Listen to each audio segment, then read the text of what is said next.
All right, so what's going on, everyone? This is me, 905, and I'm here with 905. And as you guys can see, we have a special guest right here.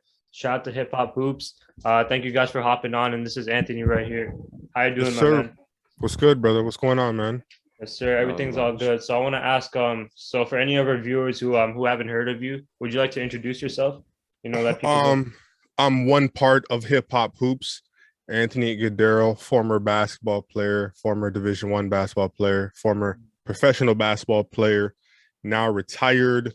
Um, since I retired, I wanted to do something to stay close to the game of basketball. So this was one way that I can do it, right? Obviously I had a terrible Achilles injury that prevented me to be the same player I once was. So I had to try to pivot.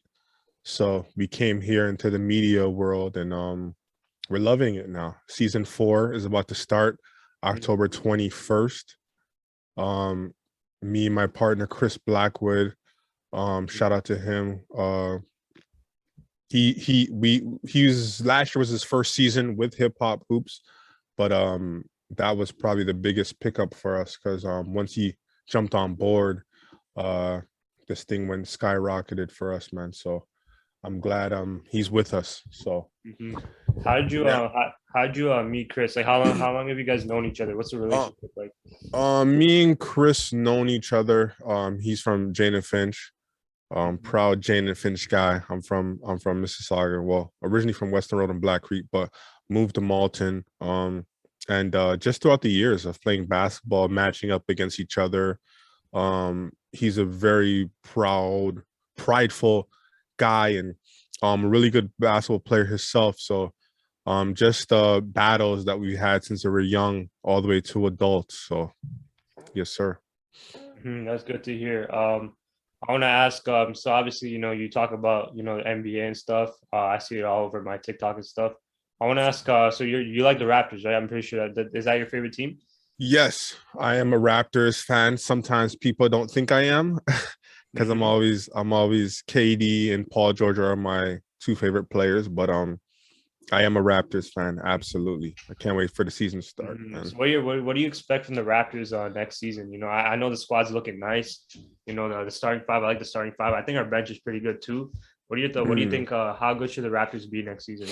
I think the Raptors are going to be. We're going to be good. Definitely, we're going to compete. Will we contend for a championship? Not just yet. I'll be realistic. I think this upcoming season we'll be in the same place we were kind of last year, 4th, 5th, 6th, around in between position. But I believe once Scotty Barnes becomes an all-star player, which I believe he will eventually. So I give him in the next year or two to be an NBA and all-star, top 15 player. And then I believe that's when the Raptors will contend. Also, I spoke this into existence a couple of weeks ago where I said Shea Alexander. And now the Raptors are monitoring that situation. So I believe you package Shea. Oh yeah, who would you trade for Shea? I would trade whoever we needed to, because I think just having those two pieces together, Scotty Barnes and Shea, I think that's a great way to start. You have a great small forward, power forward. You have a great point guard. So who can interchange and play the two as well. So and plus he's from here. So it would just make all the sense. It makes all the sense. So who do you have, who do you think are your top 5 teams that are gonna win the championship? Who do you got your top 5? It's this year, I think the Clippers, as long as the health has always been an issue for them, obviously with Kawhi being hurt, then Paul George being hurt. But if they're healthy, I think that's the team to beat in the West. I think the Clippers are going to contend. I think obviously Golden State. I just seen Wiseman a little bit last night, but I always believed in Wiseman, the young guy who's always been hurt. He's a center, and that's a piece that they definitely needed as far as Golden State always been small, so they needed that centerpiece. So that's him, and he's a legit 7-foot athletic, can block shots, can run the floor. So I think they're going to contend. People don't believe in Phoenix, but I still believe in Phoenix. Oh yeah, I know in Phoenix they got a lot of issues, right? I think I've been hearing about it. they do, but again, man, we were just talking about this last night on the pod. Is it going to cause a distraction? I think guys are professional. I think Monty Williams is a great coach. And I think they'll be able to figure it out. You know, you got to be professional. And I believe once you just get on the court, it's just in your nature to just try to compete and win games. So I don't think DeAndre Ayton is gonna be a distraction. He doesn't seem like that kind of person. I think he's just gonna play. He got paid. He got his money. So I think he's gonna move on. So I think Phoenix is gonna contend. I think Dallas has a pretty good squad. So and my sleeper in the West is, people are shocked when I say this, the Pelicans. I believe the Pelicans are going to be pretty good this year, man. When you put BI and then you have Zion, who looks slim, he's healthy. You know, you put that with CJ. You know, you have Valanciunas, the ex-Raptor. You know, I think they got something over there.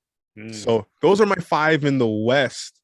You said 5 teams, period. I went all the way just in the West. Yeah. Oh man, I think Milwaukee's gonna definitely compete as well. I think Philly will be a tough team. You know, Embiid is gonna be at an MVP level as well. And then I think they're sleeping on Brooklyn, not because of basketball, just because that circus that's been going on over there with Ben Simmons not playing. No one believes in Ben Simmons. I think when healthy and when his mind right, that guy can average 18, 8 and 9 and completely be a menace on defense. And that's exactly what Brooklyn needs for sure. He's a big body. He's like 6'10". So he's gonna definitely I heard Steve Nash say he's gonna play center on defense and then point guard on offense. So he's going to be able to distribute the ball to Kevin Durant, give him open looks, make it easier for him. Same thing with Kyrie. And then he's going to be able to defend. And then they have Royce O'Neal. Obviously, he's a great defender as well. So, and then don't sleep on Cleveland, man. The Cleveland, man, that Donovan Mitchell pickup was big. That was a big pickup, man. So I think Cleveland's going to be okay. They'll be in the mix as well. So oh yeah, and I believe this summer, like, there was stuff about the Kevin Durant shit, like to the Raptors and stuff. Yeah. Like if you were Masai Ujiri, would you go for Kevin Durant? Do you think that would be a good choice? I would. So I don't know if you guys were paying any attention to all the posts that I was posting, but all summer I was praying for this to happen because obviously he's one of my favorite players, and I would make it happen, but I don't want to gut the team. So Scotty Barnes is off the table for me to trade because I think Scotty Barnes is going to be that good of a player. You know, I think he has I think he has that Giannis potential. If Kevin Durant was at least 30 years old, I might consider it. He just turned 34, I believe, yesterday. So he's getting a little up there. But if I could put somewhat of a package of OG, maybe, you know, put in maybe Boucher, Precious, like these are some of the guys. Fill in. If I can try to connect KD, Scotty, and Pascal, if I can keep those 3 together, then I can build amazing around that team. If I can just keep those 3. Everybody else, I'm ready. I'm okay to let go. If I keep those 3, I'll be okay. In your opinion, who is the best player right now in the NBA? Okay. In my opinion, I believe Kevin Durant is the best player in the NBA. I know there's different criteria where they said, well, whoever wins the championship, they become the king of the hill, basically. So they're standing on the top. So if that's the case, then I got to give it to Steph Curry. But in my opinion, I still believe that Kevin Durant is the best player in the NBA. He had to deal with so much, man, with the Kyrie Irving stuff, not getting vaccinated, him being injured himself, coming back, trying to save the team. It's kind of like every time they were in trouble, the Nets, they had to push that panic button and Kevin Durant, come save us. When he was hurt, he had to come back. Remember when they lost like 10 or 12 games straight in a row? So I think Ben Simmons will help that, relieve some pressure. But if I had to choose, it would be Kevin Durant, and it would be either between Kevin Durant and Giannis for me. Oh yeah, I want to ask. So ESPN, I think they released was it ESPN? I think they made like a top 100 list. Yes. I think. What were your thoughts on that list? Your thoughts on that list? Those lists are always terrible, man. I hate ESPN for some reason has the weird, just a weird list. So again, Steph Curry just won the championship and they have it at number 5. I think I have the list here somewhere. I have it written down here. I do. Yeah, it's right here. I have the list. So it was 2 lists that they did. They did a CBS list, which had both lists had Giannis at number 1. So the ESPN list had Giannis, Joker at number 2, Luka 3, Embiid 4, Curry 5, LeBron 6, Tatum 7, KD 8, John Morant 9, Booker 10. There's no way that KD could be on any list and be number 8. That's just ridiculous. True. He's top 5 at least. That's embarrassing. That's disrespectful. They say, well, Joker won back-to-back MVP, so he has to be. Well, when Nash won back-to-back MVPs, he wasn't considered a top 5 player. Damn. So we can't go off of if you win MVP, you're just considered a top 5 player right away. That doesn't make any sense. The CBS list, to me, is more accurate with Giannis first, Curry second, KD third, Joker 4th, Luka 5th, Embiid 6th, Braun 7, Kawhi 8, Tatum 9, and Jimmy Butler 10. So I think that list is more accurate for me. I still think Kawhi is the top 5 player when he's healthy. I just think that it's what have you done for me lately? So because he hasn't been around, he's been hurt. People are just forgetting about him. So he's definitely one of my sleepers. I hope he gets to play most of the season. So, but that list, ESPN, is horrible. They do a horrible job. I'm not sure who creates this list, but they need to stop for sure. Yeah, I've been hearing about this for like years and shit. Like even last year, somebody told me I've seen like flight videos. Like it's terrible. Like no, it's at one point they had Kobe Bryant. There's never in a point where Kobe Bryant's been in the NBA where he was like 65 or 55 or something ridiculous like that. Like that's how they had him. They had him so high. Like no, that's ridiculous. So yeah, I'm not a fan of those ESPN lists. So I want to ask about one of the players on the Raptors. So Pascal Siakam, I think on media day he said something like I'm gonna be like a top 5 player in the NBA. Like, what are your thoughts on that? Do you think that's ever gonna happen? I know it's like, yeah. Where do you see Pascal like this year? Do you think he's top 25? It's not. So when he said this, I seen a lot of people like, wow, what is this guy talking about? It's not far off. Like he's at least top 15. He made 13 all of NBA. He made it twice, right? So it's not far off. It's not far-fetched. Like, wow, what is he talking about? Maybe when LeBron, maybe if he retires, KD retires and gets out of there, because I think a lot of those guys make, like LeBron, I think he makes top 5, or people feel he should be top 5 just because of his past and not actually what he's actually done recently. So maybe it's not a stretch. I don't know, because I think in a year or two, I think that Scotty is going to be a top 10 player. Right, so that's true. I'm not going to say it'll never happen, but I don't know, man. It's hard when you got Luka's and you got Giannis's. Giannis is still, I think he's 28. Jason Tatum is like 25. Like those guys are young bucks. John Morant is coming. He's like a young buck. Curry's still around. You got Embiid. I think he's 28. He's going to be around for some time. So it's going to be tough, but I won't rule it out. I'd love to see it happen though, because I'm a huge Raptors guy. So I think like Siakam, he's like really underrated. I don't know if it's just me. I feel like he's an underrated player. He's definitely underrated. I love Siakam. So I remember the bubble year. So the Celtics series, yeah, he just didn't show up. I think he didn't. But again, when we put some context behind that, he didn't have his regular routine, which I told a lot of people, and people felt like, nah, he needs to go. They need to trade him, keep OG. And I was like, no, hold on. He didn't have that summer because it was COVID to work out with his trainer, Rico Hines, all summer like he's normally done. He was stuck in the house. He wasn't able to train and get better and do what he does. And he came back and he didn't look himself. So this is right. I think I think he just came off a third team All NBA actually, in a championship. So they won the championship. The next following year, he made third team All NBA. And then the next following year, it's COVID. He doesn't perform well. Everybody's saying trade him. He comes back now again. He's third team All NBA.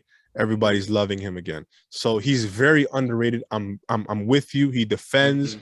He plays. He knows how to play roles. He can play with other superstars. So I believe when Scotty Barnes does take that next step, I still think that Siakam can give you 22, 23 a game. That's true.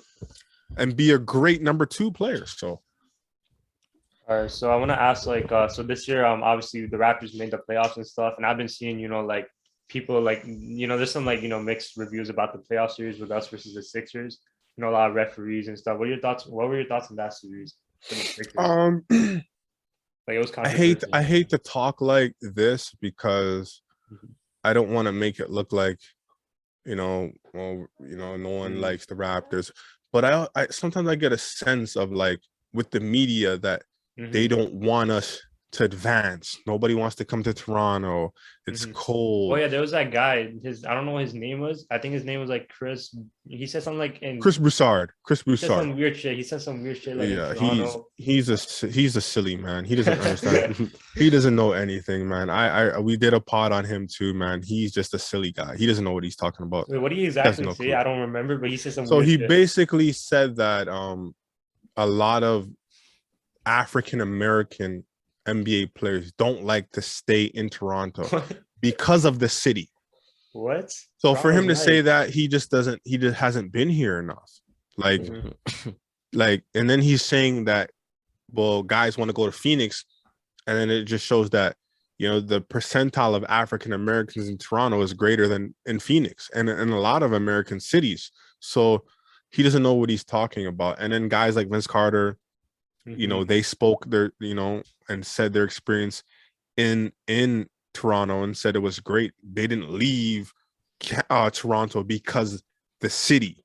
It was basketball reasons. Tracy McGrady said the same thing. Toronto's great. Kyle Lowry said Toronto's great. They love it here. Chris Bosh said Toronto's great. They love it here. It was just they left because of basketball purposes. They want to win championships. They want to further their career. I believe if Masai is here in Toronto, when those players were here, they would never leave. I believe that strongly. Yeah, we didn't have great management in the Vince Carter years. So that's true. Yeah, I guess the American media, I think it's been like this for years. I don't think it is, man. They would rather Embiid move on. It's prettier.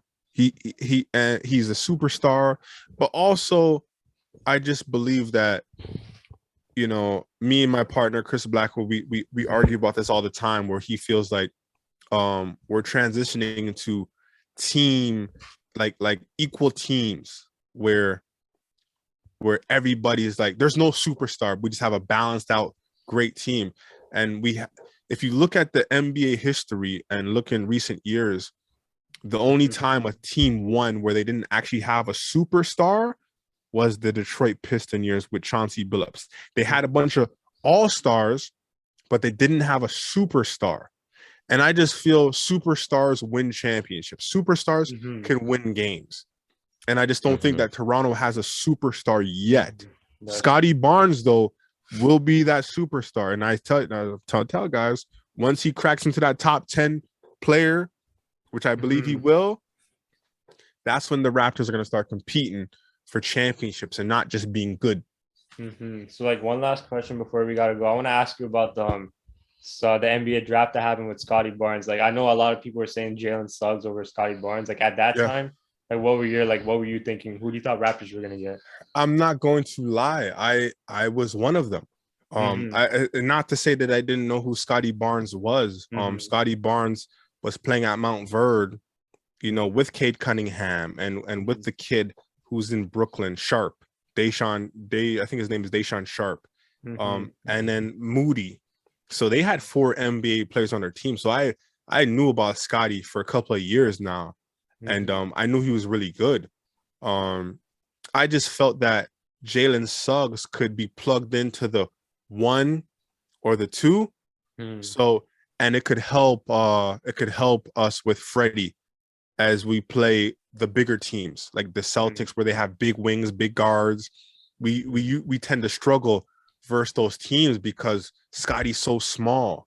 And then we used to have that lineup with Scotty and Kyle Lowry. We were really small, so it was tough for me it was tough for us to defend those Boston Celtics teams with the big wings. So I felt like, okay, if we get Suggs, he's 6'5", guard, point guard, shooting guard, we can plug him in. We can put Scotty. I mean, we could put him and pair him up with Freddie, and you know he can help on defense.